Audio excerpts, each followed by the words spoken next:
Another woman, she's probably the first woman from her tribe to enter the kingdom. Jesus came to her in a dream 3 times and was like, "You follow me." And she was like, "Well, what about my kids?" And so he came back and he's like, "I want you to follow me." And I think on the third time, she's like, "Okay, I'll follow you." And so she got connected to some believers. Her husband tried taking away the kids. And yeah, a couple of years ago, she was talking about her son. And he was like, "I don't want to learn about the Quran. I want to learn about the Bible." Hi guys, welcome back to Raw Mission. Do you ever think that missionaries are super spiritual, somehow on a different level to other followers of Jesus? Well, one of the aims of this podcast is to break that myth. Those who go are no different to those who stay. We're flawed, we're sinful, we do things we're not proud of. Many of us see ourselves as more like Jonah than the Apostle Paul. But we've tasted the goodness and grace of God in our own lives. We've seen the majesty and authority of King Jesus, and we're jealous for his name and his glory. And we've become aware of the need. The 2 billion Muslims, the vast majority of whom have little or no access to the good news, and we can't look away. And joining me today is Nate, a science teacher who moved with his family to the Middle East for 13 years. He has some fascinating stories to share of spiders in the kitchen, of fish being poisoned, and gospel encounters with Muslims, as well as being taken in for questioning and visas being cancelled. Well, hi and welcome to you, Nate. Great to have you on the show today. Yeah, it's good to be here with you. Thanks for letting me come and be a part of this time. Where are you based at the moment? Right now, we are based in the United States since about last summer. And is that where you grew up? Are you from the USA? Yeah, we grew up in the Midwest in the United States and met my wife in college, and that's where we spent all those years before we moved overseas. Give me a bit of your childhood story. Did you grow up in a Christian home? Was mission something that came into your life quite early on, or was it a later thing post-college? Yeah, that's an interesting thing. I grew up going to all the mainline denomination churches in the States before we kind of stopped going. And I got to college, and that's where really I got to know Jesus. And finished college. My wife and I had both gone on a couple of trips overseas with our church. And so just before we're getting married, we were leading one. And I was like, yeah, I don't think we're going to do this long term. And then we got married. And then about 2 months later, God's like, about that, I have something in mind for you. Where were the short-term trips? Was it the sort of classic down into Central America? No, we went to China. Famously, we were in Wuhan doing some English summer camps and just got to see what it was like in another culture and see what God was doing in a different place in the world. But China didn't grab your heart and you just thought this is kind of for someone else. Yeah, I loved being there, loved the people. And then just debriefing with my wife, Jessica, on the way back from the second one. Yeah, I don't think so. I think we're going to do something different. So how did that turn around then? You said you felt the Lord challenging you on that. How did it look? Yeah, honestly, our church has a global workers conference every year, the one that sent us. And they had a guy come and he just told stories of his time overseas. And God used those stories to break my heart for the unreached and just realize how sad that there's people out there without the gospel, without access to it. So from there, we just started taking steps and ended up being overseas. How did Muslims particularly come onto your radar then? It just happened to be our church at the time. We had a particular mobilizer who was spending lots of times with Muslims. And so a lot of us got sent out to the Middle East. And we did some training before we left. It was like a 10-month training. It's called TOAG at the time. And just got us to interact with Muslims in person in our own places. And that really just, eye-opening. Yeah, I've heard of the TOAG program. That's really good because it gets you thinking about the nations on your doorstep first, right? And a bit of interaction with them. Oh, do I have anything in common with these guys? Is it okay to make friendships and share the gospel? Is this something I can do? And were there particular Muslims in your city where you lived who were the ones you ended up going overseas and working amongst, or not particularly? Yeah, there was. There was a large community from the country that we moved to. I just remember when we were telling people, hey, we want to go overseas. We think God's leading us there. And my mentor at the time was like, okay, great. Do what you want to do there, here first. And so that's when we started looking for Muslims in our neighborhoods. Have you got any little anecdotal stories from your time with Muslims in the West? Yeah, my first real deep friendship, I was trying to meet Muslims, so I went and played soccer, football, and I might be athletic, but I almost broke my friend's foot in my first attempt of playing soccer with him. So we settled on playing chess after that. I just got to know him, and yeah, it was amazing because I got to open the word with him and discover along with him how he saw the Bible. That was a beautiful time. Was there a time where you thought, oh, maybe we should just reach Muslims here because there are quite a few in our own city? No, I guess for me, like once the window shattered on the unreached, for me, I started to see that as an injustice, really. It's not right that there's this many people in the world who don't have a relationship with Jesus or can't even have access. And so I enjoyed spending time with them here. And now that I'm here again in a different role, like I spend time with Muslims here, but my heart still is over in the unreached areas of the world. Yeah. Was it similar for Jessica? Did she get to know Muslims in the States before heading overseas? She did. Yeah. We both had a similar friend group. We went to parties, we went to festivals and ate pomegranates for the first time in our lives. Oh, this is great. What is this thing? And she knew long before I did that we would move overseas. She was always a bit more open to it. And about the same week where we felt the Lord leading us overseas, I was kind of saying, okay, God, I think I'm open to what you want to do. And Jess was like, okay, God, I'll pray for Nate as long as it takes for him to say, okay.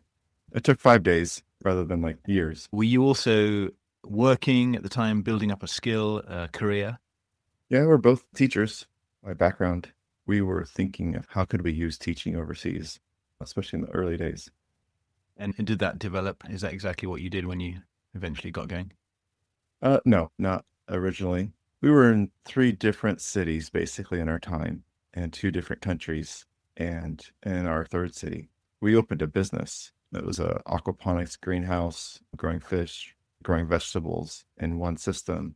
And so my teaching was science background, so I had the science background. Our teammates, he was an engineer and a farmer, and so we had these ideas and skills, not the professional skills that we thought we would use, but other skills that we had, which was kind of cool. Yeah, it all gets used eventually somehow, doesn't it? When you went overseas, did you have kids at that time? No, we had decided to try to get overseas, do as much language learning as we could before having a family. That was just our story. We know others have different ones. And so we did TOEIC. We went and visited the country that God had laid on our hearts. And just, yeah, we fell in love. And so we just started the fundraising, did all that stuff. And from the time that we said yes to going overseas to the time we got there, it was like 3 years and I don't know, 4 months, 5 months. That was good for us. We did some different trainings besides TOEIC, and then we got there. And 10 months later, we were invited to leave the country. That is so frustrating. First, before we get into that story, tell us what it was like to actually land, be there long term as a young couple, still, I guess, in your 20s, perhaps. Yeah, describe the country, somewhere in the Middle East. Give us a little picture. What were the highs and lows, the challenges? Yeah, it was a good time to get there. It was late winter, which doesn't mean that it was winter there. It was much hotter than the Midwest. And it was just a lot of learning and a lot of this is amazing being here in a different place. I remember we would go to this busy street and just eat shawarma and just watch people and be like, how do they interact? What are they doing? How do they say hi to someone? Because we really didn't know anything. I mean, we'd done a bunch of trainings, but we'd never done this before. And so we wanted to be learners. One of my favorite things to remember, I was going to get food once across from our language institute, and it's this little cart, and next to the cart is this gas can, which is propane so that they can cook. Next to the propane tank is a box full of paper and other stuff. And one day I'm getting food and I look over there, I'm like, that's fire in that box. And so in my limited Arabic, I was like, fire? Not good? And the guy just laughs. He's like, no, not good, not good. So he just ran and quickly put the fire out before it hit the Oh propane yeah, gas I mean bottle? he was like he freaked out. He's like, "Oh, no, not good. I got it." And I don't remember if Yeah. he must have gotten water. I think he kicked the box away from the Yeah. propane tank and then got to it. I've seen those tanks explode in North Pakistan and they just go flying around in circles and there's fire shooting out the end of it. I was standing on my roof watching it one day going, what is happening to our neighbors? Thankfully, they'd got it out of the kitchen and it was just spinning out in the courtyard. But yeah, so dangerous. And I thought, oh gosh, yeah, better be careful with my tanks in the house. Yeah, yeah. Yeah, what else about the streets of the city you were living in? I guess it was a city. Yeah, it was a city. I mean, there's street children as we would get, especially near the school that we were at. So we just had to prayerfully consider what to do and talk to workers, teammates, and do you give food? Do you give money? Do you do nothing? Do you pray for them? And so, yeah, Jessica ended up carrying like boiled eggs in her purse, all the time. And that was how we settled on it, at least for the street kids. And then we were about an hour from the school. So we would ride back to our house on a bus, usually 5, 6 p.m.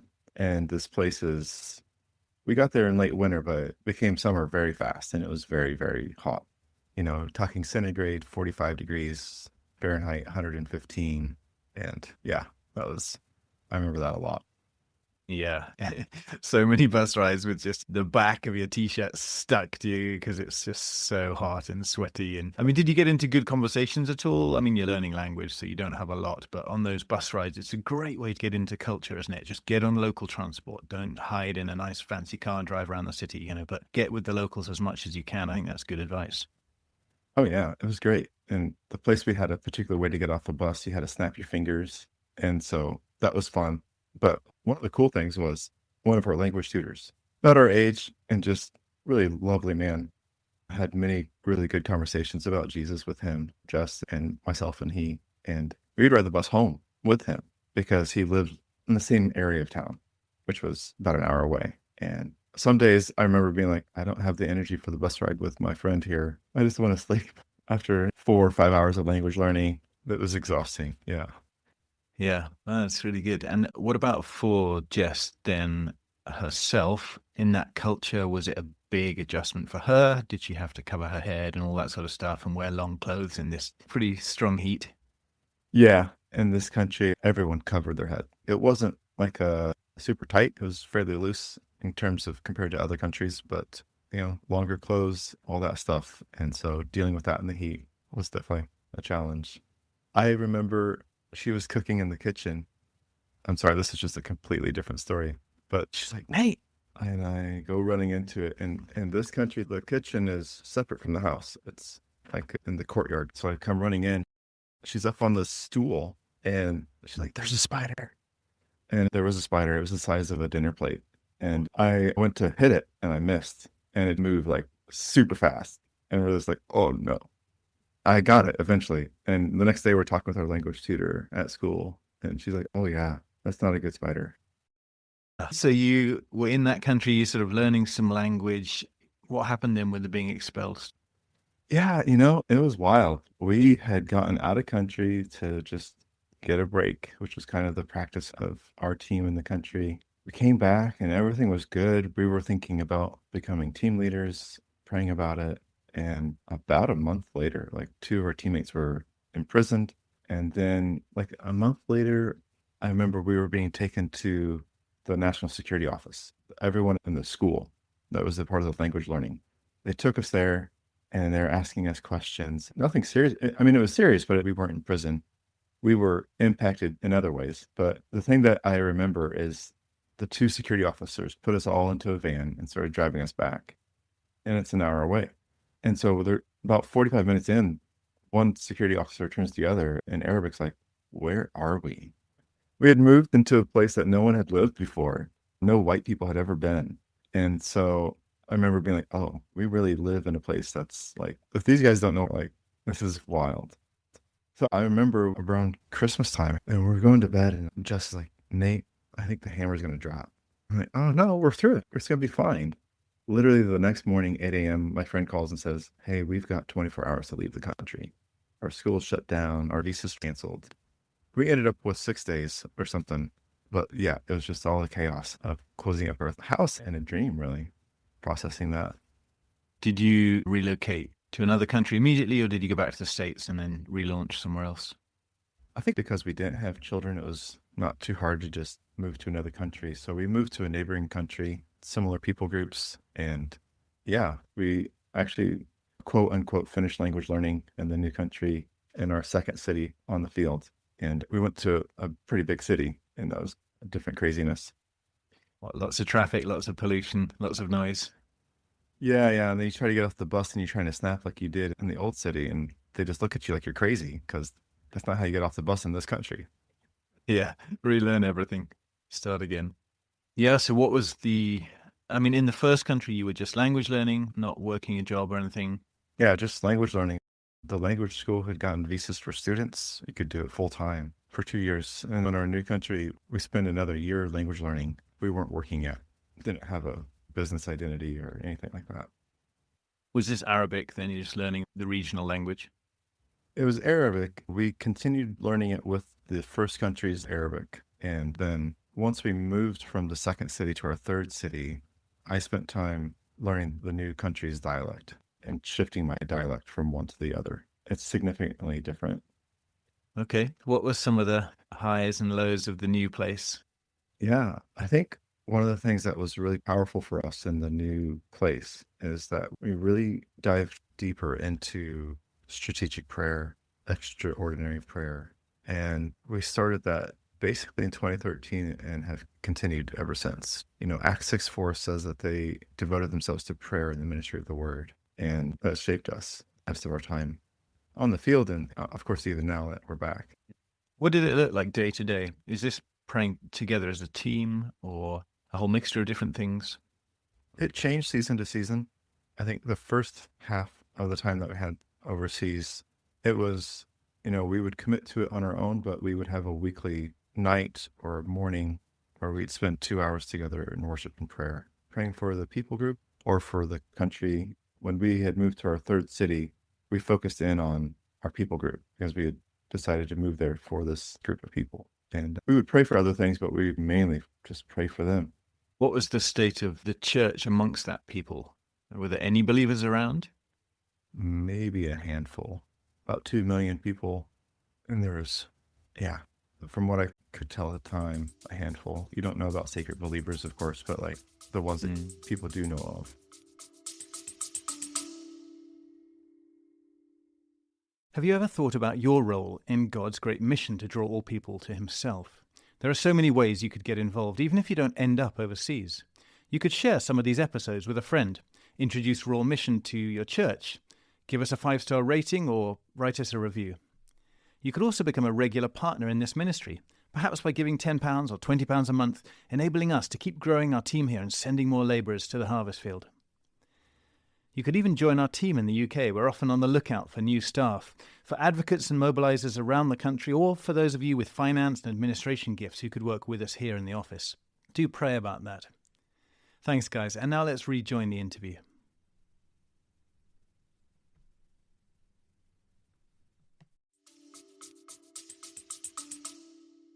Yeah, and was there a national church in this country that you could work alongside or try to encourage to reach out to Muslims? Yeah, that was a big part of our journey on the field. I think we went overseas being like, okay, we are, and I know this is a little simplistic, but we're Paul. We're going to an unreached place. We're going to bring the gospel. We're going to disciple. We're going to disciple people to belief and then keep discipling them. And then we did that. We spent time doing this, sowing the word and interacting with Muslims. But along the way, someone said, hey, why don't you spend just 10% of your time looking for the apostolic local believer? And then you can be Barnabas and you can bring in Paul. And I was like, wow, okay. Yeah, so we started doing that in the second country where we would spend most of our time with Muslims. But then we started being like, okay, let's see what local believers are around and if any of them have an idea of talking to Muslims. And over in the third city where we spent a good chunk of time, we got a really beautiful relationship with some local believers.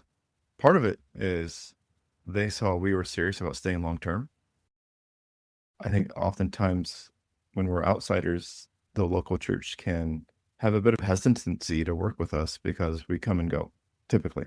But once they saw that we were serious about staying and wanted to stay a long time, they invited us in and asked us to bring in some people to do some training. And then I got to get involved in coaching and helping a group go out and look for people of peace and see groups start. It was amazing because we had started a group and that was its own story. We were prayer walking in a neighborhood, asking people what they need. And one lady's like, you have to come celebrate Christmas with us. A Muslim lady, like, I want you to come to our house and celebrate Christmas. I went, okay, we'll do it. Like, I don't know. I haven't heard this happen before. So we went and I told her the Christmas story, but in a different way than is probably usual. And then after sharing the story in the end, I was like, hey, does anybody need prayer for healing? And she's like, yeah, I can't go up and down stairs. And anyway, we prayed for her and she got up and started dancing. And then she wanted to do discovery study with her family. And so my wife and my teammate's wife started doing that. Eventually that fell apart, honestly. But just interesting, like, wow, that's so cool. And we're working with local believers and they start something and it just keeps going. I'm like, okay, there's something here.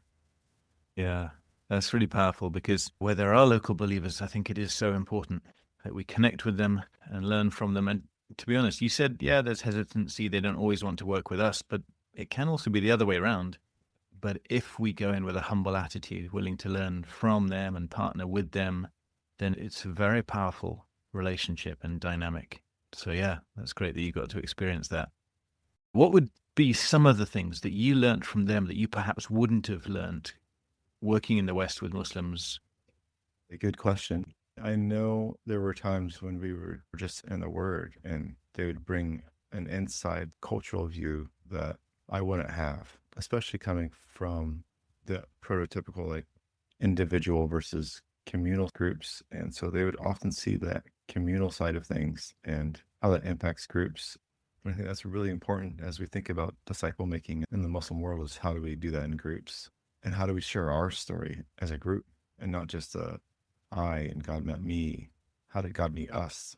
So a lot of that came in. Like, I knew some of this from some of the training I'd done, some of it. And some of it was like, oh, they would just give a different way to think about it. Even to things like interacting with some local leaders in the Muslim groups, it was really helpful to be like, okay, what did they actually just say? Like, I heard this. What did you hear? And they helped us really understand what he was actually saying because he didn't say it directly. It was all indirect. And we got the gist of it, but it was really like he just helped us see, like, yeah, this is what he's really trying to say. It was a business leader or a government official? He was a tribal leader. And the short story of a very long story is one of our employees from that tribe poisoned our fish so that 2,000 plus fish died. And so we were trying to figure out what to do next, whether we should stay or go, honestly. Why did he poison them? Was he disgruntled with you for just, interpersonal stuff? We never found out, honestly. We never found out if it was governmental pressure, tribal pressure, if it was religious leader pressure, if we did something that made him mad. Yeah, we had him on video. And so we even showed it to him. And he just never admitted to it. He's like, no, that wasn't poison. There was arsenic in the system. And it was clearly after he had done something on video that we could see. And at one point, I just looked at him like, I forgive you for this because Jesus forgave us. And that was the only time there was like this emotional reaction in his eyes. Otherwise, he was just like cool as a cat. Like nothing could rile him. Wow. And was that a huge financial loss then? Yeah, it was. We ended up shutting down the business completely and selling. And so we moved also. That was 2019. And I remember I was in burnout just after that. There's all sorts of things that had happened, but this was like the last thing on a list of things that happen when you live overseas. And that summer we were in the States and I was taking my kids out for ice cream. And I was like, I can't pick a flavor of ice cream. I just can't do it. Yeah, it was huge. Yeah. And when you spoke to the tribal leader about this whole scenario, were you asking, how do I confront this guy in a culturally appropriate way? Or were you asking, are we welcome here? Is there something bigger going on? What were you trying to find out from him? We were mainly trying to figure out if we were still welcome there because we had already kind of gone through the process with that employee and realized we weren't going to get any kind of resolution. We didn't want to prosecute him. I think we could have, but we decided not to. I'm glad we didn't because in that conversation with the tribal leader, as we're trying to figure out, like, what do we do? He told us a story of basically this guy we had hired was the baby of a powerful family in the tribe. And the story was that there had been another family trying to get power, political power in this little tribal area, and how our employee's family had, let them get some. And then over a few years, like they just took it away. And so afterwards, we were talking with our friend and we realized like he was telling us like we could stay, But in a few years, because this man, even if he was considered like the black sheep of the tribe, he's still part of the tribe and we aren't. After a few years, we wouldn't be able to operate the business. And we thought, for the sake of the witness of the gospel, because there are other believers around, we would leave and let the Lord work through other people. Yeah, it's tough. I think one of the hardest things about living in another culture is just feeling powerless, isn't it? I don't understand what's happening. What is the motivation going on here? Why are we expelled or why are we being opposed? Yeah, who's doing this? It's very frustrating. You have to learn to live without answers quite a lot, don't you? It's a good point. Yeah. You're like, okay, I don't know what to do here. I don't know why this is happening. But yeah, I would say too, though, like there's some really hard times we've gone through, and God's kindness has been so overwhelming at times that it sustained us. We had to take breaks. And yet, after that time in the third city where the business was, we went back to the second city, which was a much bigger city, after we had done a sabbatical to kind of recover from burnout and loss and grief and all that stuff. Our sabbatical went right into COVID, so everything just got delayed, which was good for our family. It gave us a little bit more time, I think, that we needed. But we ended up going back to that second city, working with the first country's people and working with Muslim background believers, Christian background believers, training and coaching them in disciple making. And honestly, it's the most fruitful, it was the most fun I think we had on the field. Not that we didn't have fun and didn't see other things happening in other places, but yeah, all that stuff feels like it led to this time, those 4 years in that city. How many years were you on the field before you had that time of fruitfulness and fun and disciple making? It would have been 8, 9 years. Yeah. That's one of the things they say, right? 7 to 10 years is when you really start to see fruitfulness begin. And that was true for us. And you think we figured things out and God had changed us to who he wanted us to be ready for it. How do you think it's possible to avoid holding the resentment, the bitterness, anger when, yeah, you're just feeling so exhausted by things, you're feeling let down, maybe by God, maybe by others. Sometimes it's teammates, but sometimes it's people in the local culture, maybe people you've been discipling and then they fall away or they turn against you. How have you managed to hold on to a sense of joy in the midst of the troubled times? It's just being with Jesus every day because, yeah, when we got kicked out of the first country, there's definitely this like, God, why? At the time I would have said, I thought you called us to this people. I've changed how I think about calling and assignment and such since then. But still, it was a huge loss. You have dreams and these things are gone and you have to deal with it. And for us over the years, it was really being open with God. It was lamenting, learning how to actually lament, because that's something we don't really do in the West by and large. And then it was community. Every time something big would happen, God would be like, hey, here's some people that can come and encourage you and love on you and pray for you and just be with you. And I think without those two things, I don't know how you don't get bitter, how you don't get angry. I had to really work through the time with my employee. Like I was honest with God about it. I wrote some laments about it. But at one point, I saw this picture of a plate full of food and I just felt like, oh, this is I know Jesus talks about the cup, but it was this plate of betrayal. And I got just to have a little taste of what that was like for Jesus to be betrayed, where he had to like eat the whole thing. And I don't know, when we reframe how we think about it and we try to connect with God through the pain, he shows up. Yeah, that's helpful. We have a God who has stepped into this world, into our suffering, understands, and that helps. He's given us people around us. Yeah, that's a good point to remember. And I think you're right. Yeah, just sticking close to Jesus. I suppose another thing might be not holding too tightly to what we think is a calling. Like you say, we have to reframe that. On a previous episode, Dick Brogden talked about assignment and role. Our ultimate calling is Jesus. After that, it's maybe sharing the gospel. And then it might be a location for a while, but nothing is guaranteed. We don't get a 30-year blueprint and you will be in this one location. And Paul didn't have that, the apostle, and nor do we. Yeah, and I think having that nomadic mindset, sort of we are pilgrims on a journey, we don't have the right to settle. The Lord may bless us with a time of settling, but it's not a right that we cling to unwaveringly. Yeah, I really agree with that. I was really struck by looking at the word calling in the New Testament. It's always about being called into sonship, being a daughter of the Father. And then when it's used for a person, it was Paul. And he wasn't in one place, like you said. That's a really good word. He was all over the place. Yeah. Sometimes we get frustrated and upset, not even on our own behalf, but because we can see it affecting others. It might be our spouse, it might be our children. And that can get us more angry sometimes. I can handle this, but why does it have to affect everyone around me? Yeah, how did it go for those closest to you? And was it hard seeing others go through this kind of forced transition, forced loss?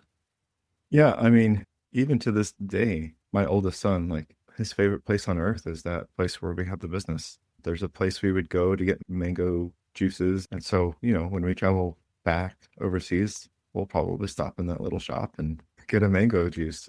I've seen him mature a lot. I mean, he's 11 going on 12. He's still young, but he's really encountered God himself.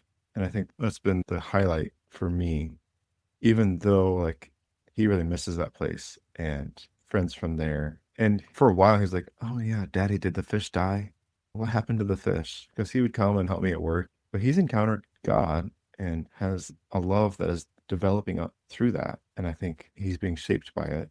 So yeah, it was definitely hard to see him go through that, like to have to leave that city. And then when we left the field, again, it's another one of those moments where you're sure the Lord is leading you in a way, but you're like, I don't like having to walk through this with my kids and the loss that they feel. Like, I can handle this, but it's really hard to watch them grieve and deal with the loss. Yeah. Yeah. And I suppose time gives us a little bit of perspective where we can perhaps see the sovereignty of God, or if not see it, then lean on the sovereignty of God again on our own behalf when things go wrong. Like same with us when we were kicked out of Pakistan. You don't really understand it. Even to this day, I don't really understand why, but you lean on God and say, okay, we trust your sovereignty. And I suppose we have to trust his care for our kids and his sovereignty over their lives. Everything he's shaping them to be comes out of these experiences as well. And he'll use that for his glory and for their good one day. Yeah, that's good. Tell us some more anecdotes of local Muslims you used to hang out with, seekers or believers. What can we learn about life in the Middle East from things you've seen? Yeah. I mean, one of the things that comes to mind in our last 4 years on the field was kind of a more fruitful time. I spent a lot of time with a Muslim background believer, and his story was interesting because he's like, I was reading the Quran and it just didn't make sense anymore. And I read the Bible and it just made sense. So now when he goes and talks to his own tribal group of people, he shows them all these things. He's like, the Quran doesn't make sense, guys. Look at this. And I remember the first time he told me that, like, I could never do that. Like, they would just run me out of town if I tried showing the inconsistencies. And yet the Lord's used it. Like, sometimes we think we have a silver bullet for sharing, or we have a silver bullet method or strategy. And yeah, of course, I completely agree. There's principles that work and have to be used in context, but he so often uses our stories to powerfully draw other people. And yeah, another woman, she's probably the first woman from her tribe to enter the kingdom. Jesus came to her in a dream 3 times and was like, "You follow me." And she's like, "Well, what about my kids?" And so he came back and he's like, "I want you to follow me." And I think on the third time, she's like, "Okay, I'll follow you." And so she got connected to some believers. Her husband tried taking away the kids. And yeah, a couple of years ago, she was talking about her son. And he was like, "I don't want to learn about the Quran. I want to learn about the Bible." He was like in high school or something. So in those dreams, Jesus said something like, "You follow me. Like, I'll take care of your kids. You have to trust me." And it was just a sweet, oh, he is drawing her kids in, even though it's one of your biggest fear as a parent is what will your kids do? So I think that was amazing. And ties in with what we were just saying. Even us as workers, we're taking kids sometimes to difficult, dangerous places. And we're not sure what will happen, but we have to trust God. He's got them. And we can't control their futures, whether they're in some supposedly safe environment in the West or better educated. Actually, no. Just the Lord's hands are the best hands. Yeah. Earlier, I said that about calling, I do think that he does give us things to obey. And so, like, when he tells us to go somewhere, it's about obedience, and that should be a joy-filled thing.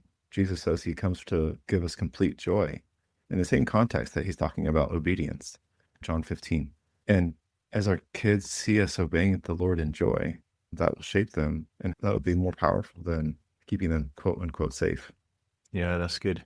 Just reminded of the shepherd metaphor all through scripture. You know, if the shepherd says to the flock, we're moving, we've got to go, it may be because there's better food somewhere else. It may be because he's seen wolves or bears or something, and we don't see them. You know, we're dumb sheep. We don't know what's going on. All we can do is follow the shepherd. And yeah, I've had people on the podcast who shared stories of leaving a country and it's because of danger that they weren't even fully aware of. And others, yeah, they don't know why they've had to leave and move on. But yeah, it's very much trust the shepherd, isn't it? Obey his voice. Good word. How did you have fun out there as a team? Yeah, so in the city with the business, we would go on a boat, and especially in the summer, we would jump off the boat and into the river once we got to this little still area. And it was shocking. It was like going from 45, 50 degrees Celsius to 20 degrees in the water. But it felt so good. It was the one thing you could do in the summer that didn't feel like you were sitting in an oven the whole time. Yeah, were you with your kids at that point? Do they have memories of that? They do. At least the oldest one does. That's cool. When I was in Lahore, in the city there, a lot of the kids would just jump into the canal to cool off, which I never did because that was not a clean canal at all. But yeah, I remember walking through Indian and Pakistani villages, and it's just so hot sometimes. But then you just find this massive pipe of water or some kind of well and just soaking yourself in the water. It's just so nice, isn't it? And the mango orchards or the satsuma orchards there. Just, yeah, so nice finding ways to cool off. Yeah, it reminds me, our first year, you take a shower before bed, hop into bed and try to fall asleep before you you got dry. Same, definitely. Yeah, exactly. It's only about 20 minutes before you'll be totally dry anyway, but you hope you fall asleep in that time. Yeah. Did you have a lot of mosquitoes in that area or other diseases to worry about or bugs and things? You mentioned spiders earlier. In the first country, there was potential of malaria, but it was usually just August, the month where it rained. And so that time, a little bit after, the streets would like flood completely. So you'd have to walk down the sides of the streets by the walls of the houses to be able to get anywhere. So sometimes there would be mosquitoes. We weren't in a place that was super bad overall between the different places we've been. And yeah, diseases, malaria was probably the one to watch out for, but not one that we dealt with personally. So bring us up to speed. What's the situation now with your family? Do you feel God's keeping you for a while in the States, or do you feel like you may be going again one day? Yeah. Over the years, we've started to think about life in terms of seasons. Maybe a lot of workers do now.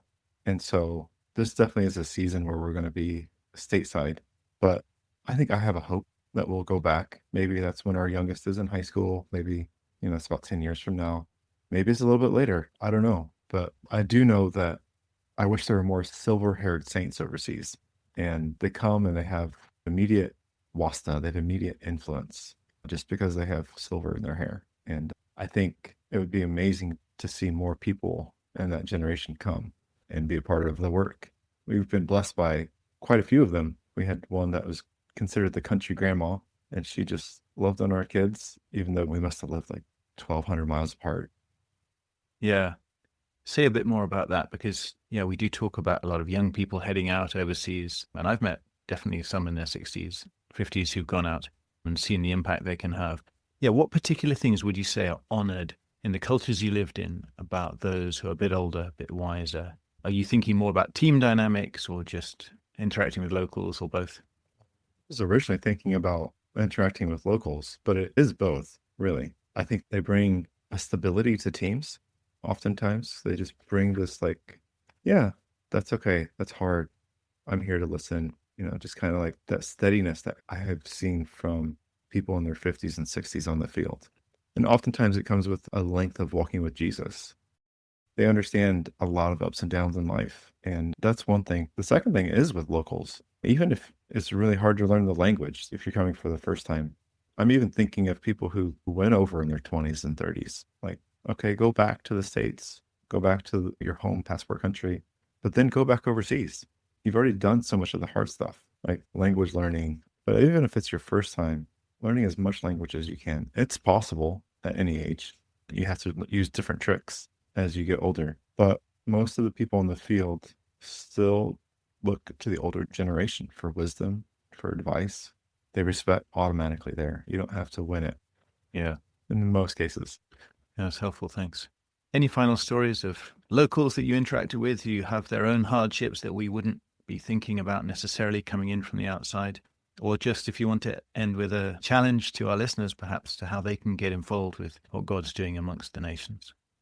When I think about locals and the challenges they face, often when we're outsiders and difficulties come, usually the worst case is that we get kicked out.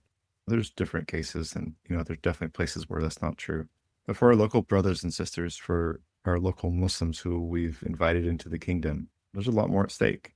And I think we have to wrestle through that and come to a place where we understand that having a relationship with Jesus is worth it, not just for us, but for the people we're interacting with. Philippians 3, 7, and 8 is the verse that gets me about Paul saying the loss of all things is worth knowing Jesus. And that's just so true. He is worth it.